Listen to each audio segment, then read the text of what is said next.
प्यारे दर्शकों, आप सभी को हाथ जोड़कर राम राम। सबसे पहले आप सभी को देव उठने एकादशी की हार्दिक बधाई एवं शुभकामनाएं।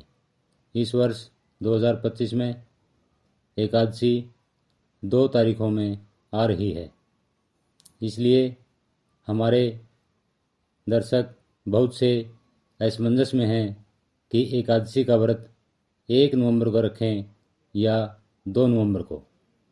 इसलिए आपका संशय दूर करने के लिए हम आपको बताते हैं कि हिंदू पंचांग के अनुसार एकादशी तिथि 1 नवंबर को सुबह 9:11 पर प्रारंभ होगी और एकादशी तिथि का समापन 2 नवंबर को सुबह 7:31 पर होगा। इसलिए उदय तिथि में देव उठने एकादशी का व्रत 1 नवंबर को रखा जाएगा। जैसा कि आप सब जानते हैं कि हर साल कार्तिक माह के शुक्ल पक्ष की एकादशी को देव उठने एकादशी का व्रत रखा जाता है और इसके बारे में हम आपको बताते हैं कि इस बार 1 नवंबर को एकादशी का व्रत रखा जाएगा। हिंदू धर्म में एकादशी तिथि का खास महत्व है। हर महीने के कृष्ण व शुक्ल पक्ष की एकादशी को व्रत किया जाता है। इस तरह से साल में कुल 24 एकादशी व्रत पड़ते हैं। एकादशी व्रत में भगवान विष्णु और माता लक्ष्मी की पूजा की जाती है। हर एकादशी व्रत का अलग अलग महत्व होता है, जिसमें एक देव उठनी एकादशी भी है।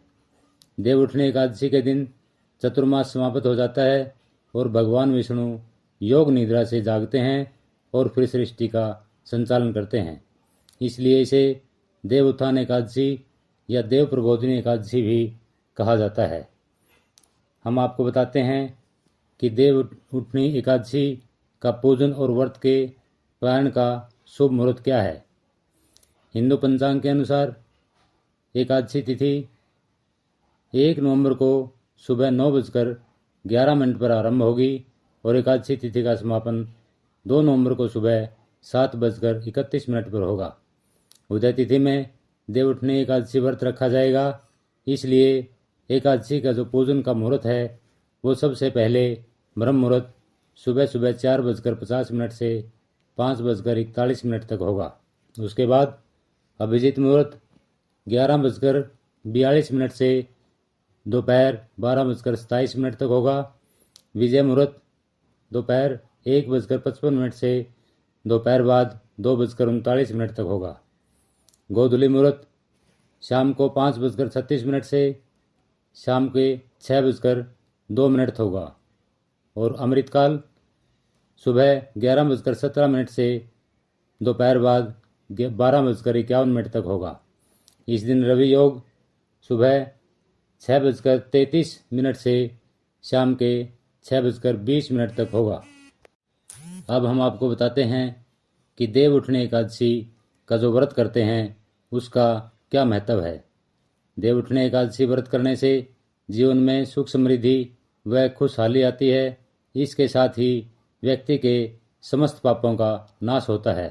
कहते हैं कि एकादशी व्रत करने वाला मनुष्य सभी सुखों को भोगकर अंत में मोक्ष को प्राप्त होता है। बोलिए विष्णु भगवान की जय। प्यारे दर्शकों, हिंदू धर्म में मान्यता है कि देव उठनी एकादशी से सभी प्रकार के शुभ मुहूर्त, विवाह कार्यक्रम, मुंडन संस्कार आदि सब शुरू हो जाते हैं और हमारे जीवन में सुख समृद्धि आनी शुरू हो जाती है। इस दिन से देव उठनी एकादशी के दिन से तुलसी का जो पौधा है उसके कुछ उपाय करने से माँ लक्ष्मी प्रसन्न होती है और घर में सुख समृद्धि आती है।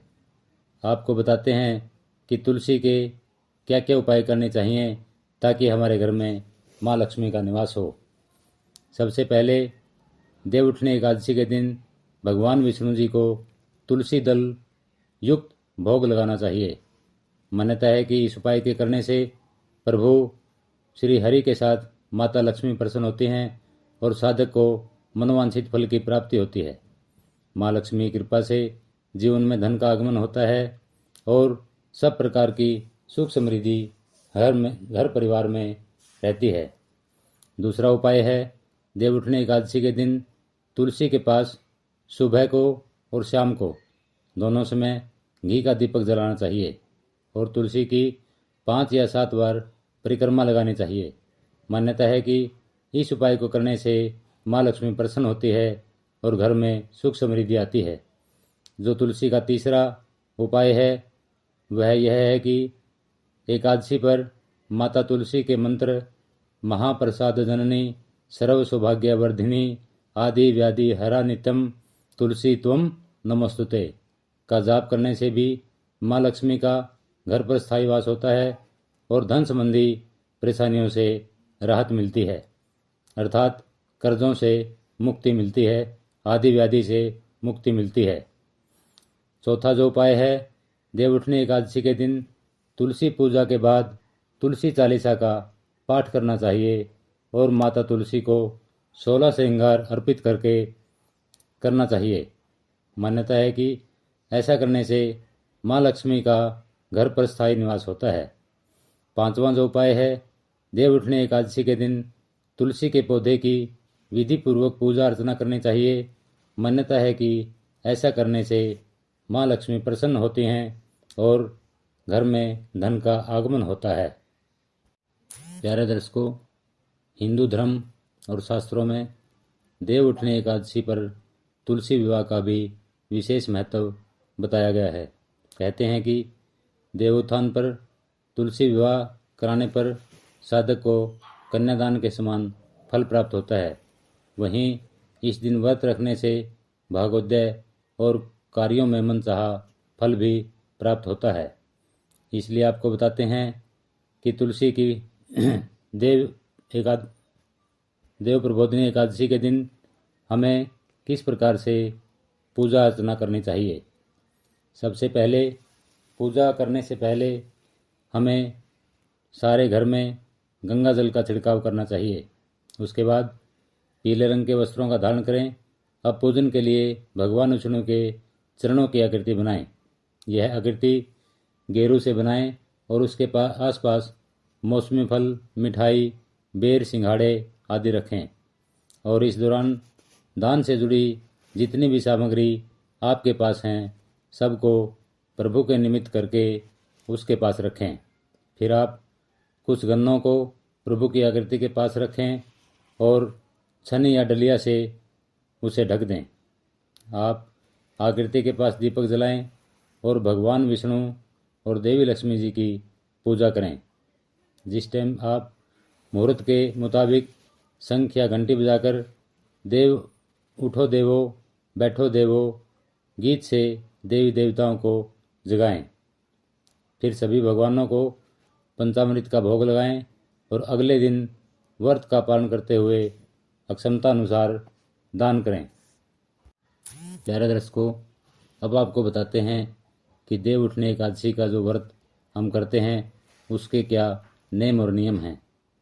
इस व्रत में निर्जला उपवास या केवल जल और फल ग्रहण किया जाता है।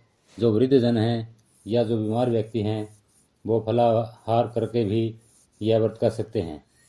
यदि यह संभव न हो तो दिन में कम से कम चावल और नमक का सेवन नहीं करना चाहिए और जो तामसिक भोजन होते हैं उनसे भी हमें परहेज करना चाहिए। अब आपको बताते हैं कि देवउत्थान एकादशी के दिन हमें क्या करना चाहिए और क्या नहीं करना चाहिए। प्यारे दर्शकों, इस दिन तुलसी का जो वृक्ष है उससे हमें पत्ते नहीं तोड़ने चाहिए। तुलसी पर लाल चुन्नी उठानी चाहिए और उसके पास दीपक प्रज्वलित करना चाहिए। चावल का सेवन वर्जित माना गया है। इस दिन घर में लहसुन प्याज का सेवन भी वर्जित माना गया है। देवउत्थान एकादशी पर अपने मन को शांत रखें और घर का वातावरण सकारात्मक बनाए रखें। यदि विवाह में कोई बाधा आ रही है तो पीले कपड़ों में 16 श्रृंगार करें। देवउठानी एकादशी के बाद द्वादशी तिथि पर शालिग्राम और तुलसी का प्रतीकात्मक विवाह भी कराया जाता है। प्यारे दोस्तों, अगर आपको हमारे द्वारा दी गई यह जानकारी पसंद आई है तो आप हमारे चैनल नव सृष्टि ज्योतिष केंद्र को सब्सक्राइब करें, लाइक करें और ज़्यादा से ज़्यादा शेयर करें, ताकि एकादशी व्रत की जो महत्व, जो नेम नियम हमने बताए हैं, वो ज़्यादा से ज़्यादा समाज तक पहुँचें और हमारे समाज के लोगों की भलाई हो। अंत में आप सबको देव उठनी एकादशी की दोबारा से हार्दिक हार्दिक बधाई।